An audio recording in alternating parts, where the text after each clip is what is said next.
मित्रों, जय माता दी। संजय बोल रहा हूँ। आज हम मृगशिरा यानी हमेशा बेहतर की तलाश वाले नक्षत्र की बात करेंगे। कभी ऐसा महसूस किया है कि आप हमेशा किसी बेहतर चीज की तलाश में हैं? बस यही है मृगशिरा की असल ऊर्जा। ये सिर्फ एक नक्षत्र नहीं है, ये एक ऐसी बेचैन आत्मा की कहानी है जो कभी एक जगह टिकती नहीं, जो कभी पूरी तरह संतुष्ट नहीं होती। तो आज हम इसी कभी न खत्म होने वाली खोज की गहराइयों में उतरेंगे।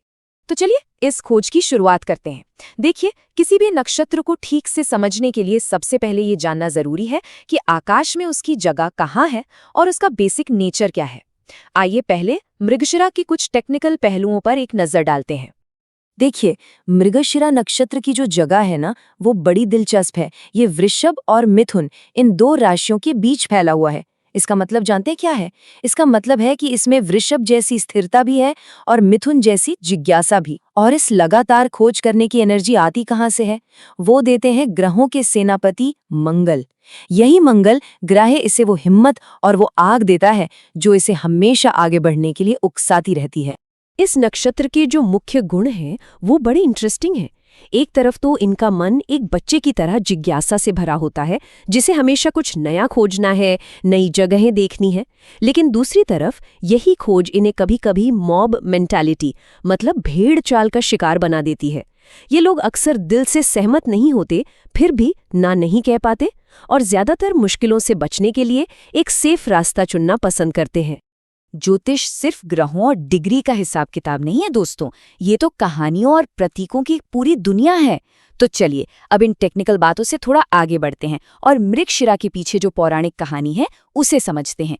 वही हमें इसके असली मतलब तक ले जाएगी। इस नक्षत्र का सिंबल है मृग का सिर, यानी एक हिरण का सिर। हिरण कैसा होता है? हमेशा चौकन्ना, संवेदनशील और कुछ खोजता हुआ। बस यही इस नक्षत्र की प्रवृत्ति है। और ये खोज किस चीज की है?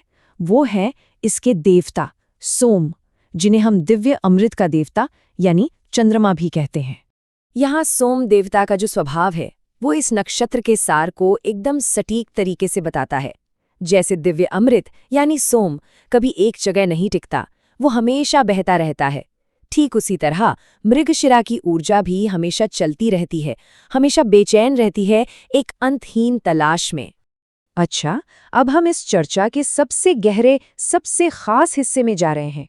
एक ऐसी जानकारी जो आपको शायद कहीं और ना मिले। हम सीधे प्राचीन ग्रंथ कर्म विपाक संहिता की मदद से मृगशिरा के 4 पदों से जुड़े कर्मों के रहस्यों को खोलेंगे।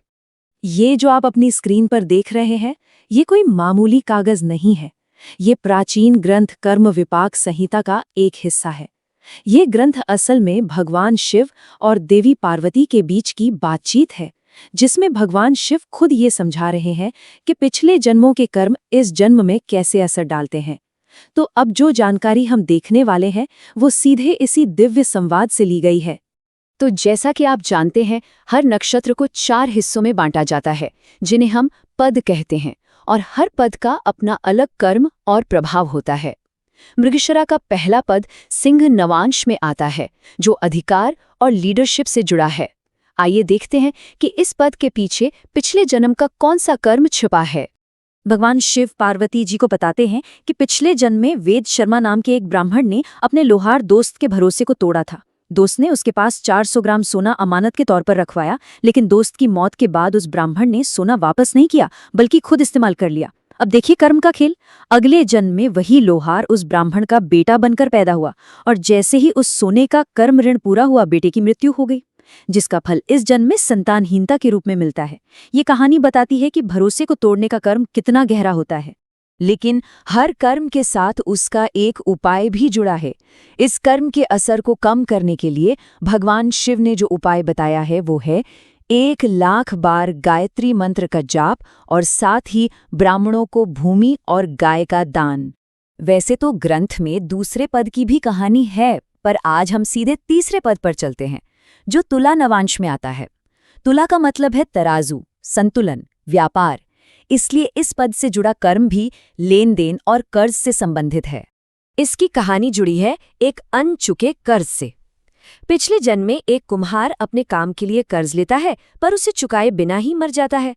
अब कर्म का हिसाब तो बराबर होना ही था, तो अगले जन्म में जिसने कर्ज दिया था वही उसका बेटा बनकर पैदा होता है, और वो बेटा परिवार का सारा पैसा बुरे कामों में उड़ा देता है और कम उम्र में ही मर जाता है। इस तरह वो अपना पुराना कर्ज वसूल करके चला जाता है। इस खास कर्म के लिए उपाय भी बहुत खास है। भगवान शिव कहते हैं कि जिसने कर्ज दिया था उसकी सोने की एक मूर्ति बनाकर उसकी पूजा करनी चाहिए और किसी ब्राह्मण को 2.4 किलो चांदी दान करनी चाहिए। ये उपाय एक तरह से उस पुराने कर्ज को चुकाने का एक सांकेतिक तरीका है। और अब आते हैं चौथे और आखिरी पद पर, जो वृश्चिक नवांश में है। वृश्चिक का सीधा संबंध रहस्यों से, शुद्धि और अशुद्धि से है। इसलिए इस पद से जुड़ा कर्म एक बिल्कुल ही अलग तरह के पाप और उसके पारिवारिक नतीजों से जुड़ा हुआ है। कर्म विपाक संहिता बताती है कि किशोर शर्मा नाम का एक ब्राह्मण था जो लगातार श्राद्ध का भोजन करता था, जिसे शास्त्रों में एक तरह का पाप माना गया है। इसका अंजाम बहुत गंभीर होता है। अगले जन्म में ऐसे इंसान को अपने ही परिवार से धोखा मिलता है, वो भी खास तौर पर जमीन जायदाद के मामलों में। और ग्रंथ में तो ये तक साफ साफ लिखा है कि ये धोखा अक्सर माँ की तरफ से मिलता है। तो ये तो हो गई पुरानी बातें, पुराने ग्रंथ। लेकिन बड़ा सवाल ये है कि क्या ये सिद्धांत आज के ज़माने में भी काम करते हैं? चलिए एक मॉडर्न कुंडली के उदाहरण से समझते हैं कि ये कर्म आज भी कैसे काम करता है।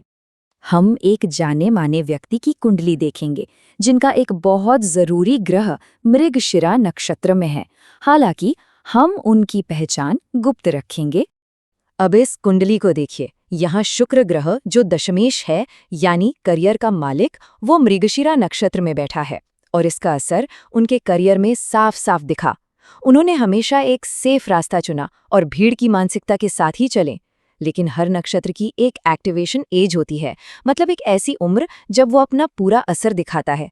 मृगशिरा के लिए ये उम्र है 34 साल, और कमाल की बात यह है कि ठीक 34 साल की उम्र में ही इनके करियर में एक बहुत बड़ा और पॉजिटिव बदलाव आया।